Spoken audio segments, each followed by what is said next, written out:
Ya, halo assalamualaikum teman-teman Wani Dagang. Jumpa lagi dengan saya Hendy, penghuni channel Wani Dagang. Alhamdulillah saat ini saya berada di kandang kambing Jawa ya, milik Pak Eko. Ini kandang baru ya, tadinya di sebelah sana. Sekarang Pak Eko sudah membuat kandang baru. Nah, nanti kita akan tanya-tanya tentang peternakan kambing ini dan kedepannya kayak gimana, pengelolaannya kayak gimana. Oke pemirsa, ikuti terus saya.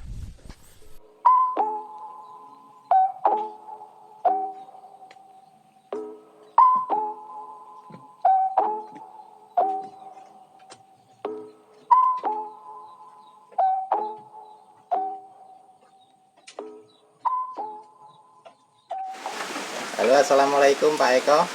Waalaikumsalam warahmatullahi wabarakatuh. Pak Eko bisa kembali berkenalan dengan teman-teman Wani Dagang Pak Eko. Oke. Assalamualaikum warahmatullahi wabarakatuh. Untuk pemirsa channel Wani Dagang, kenalkan nama saya Eko. Saya berusaha untuk peternak kambing. Hari ini saya review kandang dengan yang lebih besar. Oke Pak Eko, bisa dijelaskan Pak tentang ternak kambingnya ini Pak Eko? Ya, kembali saya menggunakan atau memanfaatkan potensi alam yang ada yang sangat melimpah, yaitu berupa pakan, sehingga saya memberanikan diri untuk berusaha membesarkan atau memperbanyak kambing. Pakan yang sangat melimpah di lingkungan kita itu kadang hanya menjadi sampah, ternyata bisa menjadi dimanfaatkan untuk pakan kambing. Kalau kambingnya ini kambing apa Pak Eko namanya Pak Eko? Kalau saya mengambil jenis kambing Jawa. Kambing Jawa. Jawa. Boleh dijelaskan Pak tentang kambing Jawa ini Pak? Bedanya dengan kambing-kambing yang lain Pak, kenapa kok Pak Eko memilih kambing Jawa ini? Kalau saya memilih kambing Jawa karena kambing Jawa itu makanannya lebih kepenak, lebih enak mencari makan. Bisa dengan rambanan atau daun-daunan dari pepohonan, bisa dari rumput-rumputan. Nah Pak Eko, untuk kandang sendiri Pak Eko, ini konsep kandangnya seperti apa ini Pak Eko? Kandangnya sahabat kandang baterai, jadi satu kambing satu kamar, satu kambing satu kotak. Untuk bahan-bahan sendiri Pak, bahan yang dibuat untuk bikin kandang ini bahannya apa ini Pak? Bahannya kalau landasannya adalah pakai ini pakai batu bata, di atasnya pakai kayu. Kebetulan juga di lingkungan kami masih ada kayu-kayu yang bisa dimanfaatkan untuk pembuatan kandang. Begitu juga dengan bambu masih banyak, masih melimpah. Taruhlah kalau beli itu harganya masih murah. Masih murah. Ini ada tersedia ya Pak? Masih tersedia. Di samping kandang kambing ini banyak pohon-pohon bambu ya ini Pak ya? Betul. Nah ini untuk luas lahan ini yang dibuat untuk kandang kambing ini berapa meter persegi ini Pak? Ini masih kecil, yaitu ukuran 3 meter kali 9 meter. Saya isi dengan 16 ekor kambing. 16 ekor kambing ini sudah penuh Pak? Sudah penuh. Oh ya. Jadi ini cocok ya kalau bagi teman-teman yang mau memanfaatkan pekarangan rumah yang kebetulan belum ada apa-apanya, bisa dibuat peternakan kambing seperti ini ya Pak? Betul. Ya? Nah untuk membuat kandang kambing ini kira-kira habis berapa rupiah Pak ini Pak? Modalnya Pak untuk membuat Ya ini. Kalau untuk membuat kandang, kalau semuanya beli mestinya mahal, tapi karena tinggal nebang nggak begitu mahal. Jadi hanya pembiayaan untuk biaya tukang dan beli peralatan yang misalnya paku dan sebagainya atau pasir yang tidak bisa diambil dari lingkungan kita. Jadi ini untuk Pak Eko biayanya sangat efisien ya Pak? Efisien, masih terjangkau lah. Oh, ini bambu juga kan potensinya kan ada di sekitar sini, jadi nggak usah jauh-jauh beli, tinggal potong saja, tinggal Ya, betul. Tidak usah pakai angkutan juga udah bisa ya Pak ya? Kreativitasnya ya tidak harus beli dengan harga yang mahal, tidak harus membuat kandang yang mewah, namun apa yang ada di lingkungan kita bisa bermanfaat untuk meningkatkan usaha kita. Oh iya, iya. Nah ini untuk makanan kambing Jawa ini apa Pak ini Pak? Ya, saya katakan tadi makanan saya buat campuran yaitu kayak rambanan ataupun dengan rumput-rumput yang lainnya. Tujuannya ketika bahan pakannya sudah habis, kita bisa mencari atau menggunakan makanan yang lain. Dan yang terbaik bagi kandang kambing Jawa, untuk kambing Jawa adalah ya 70%-nya itu adalah rambanan, yang 30% itu rumput. Kalau rambanan itu sendiri dari daun-daun apa saja Pak? Banyak, ada daun klerisidi, ada daun tetean, ada daun mahoni, daun pisang juga bisa, sangat bagus untuk makan ternak kambing Jawa. Jadi memang makanan kambing Jawa ini lebih banyak kita bisa dapatkan di sekitar kita ya Pak ya? Betul, betul. Kalau untuk rumput sendiri itu rumput apa Pak nanti? Rumput, saya menanam rumput odot dan rumput kolonjono.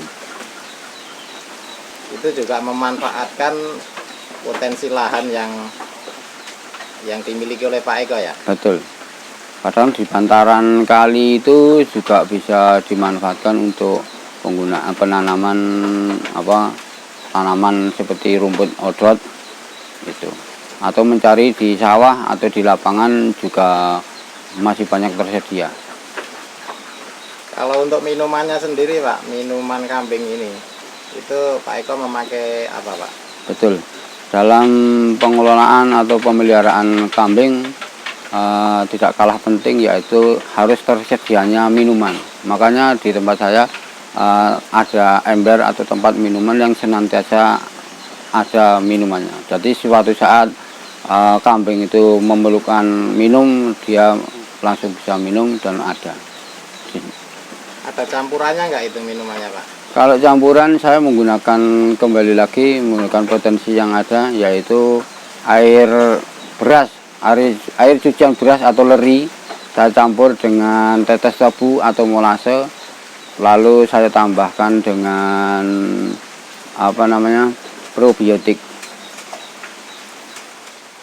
Nah tujuannya probiotik itu untuk apa Pak? Pada hakikatnya kambing itu bukan hanya butuh untuk makan, karena kambing adalah jenis ruminansia. Jadi yang memerlukan kalau bahasa Jawa ya gayemi. Jadi dalam proses gayemi itu di dalam perutnya harus tersedia mikroorganisme yang akan membantu mengurai sebelum dimakan menjadi yang lebih halus. Jadi kebutuhan mikroorganisme yang ada di perut atau di rumen kambing itu harus senantiasa terjaga, sehingga pencernaannya bagus, maka hasilnya atau kesehatan ternak menjadi bagus. Ya jadi selama ini kambing-kambing milik Pak Eko ini memang jarang sakit ya Pak ya? Ya alhamdulillah, ya ada yang sakit tapi bisa teratasi. Kami pun juga menggunakan rekomendasi dari dokter hewan, karena bagaimanapun saya sebagai seorang petani yang mengetahui tentang kesehatan hewan, saya mengambil lebih spesifik atau lebih khusus, yaitu mantri hewan atau dokter hewan.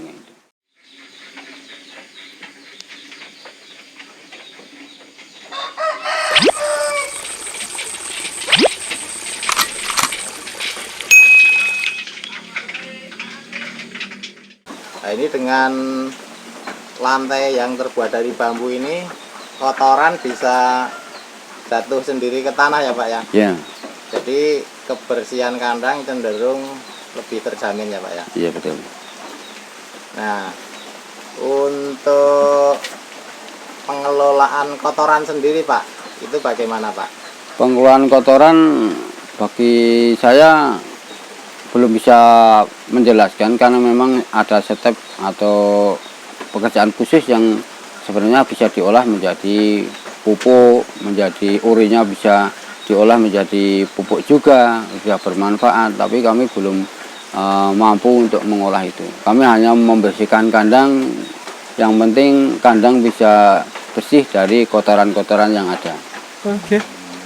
Kalau kotoran itu langsung jatuh ke tanah itu Pak. Tadi saya lihat kan ada lubang-lubang itu.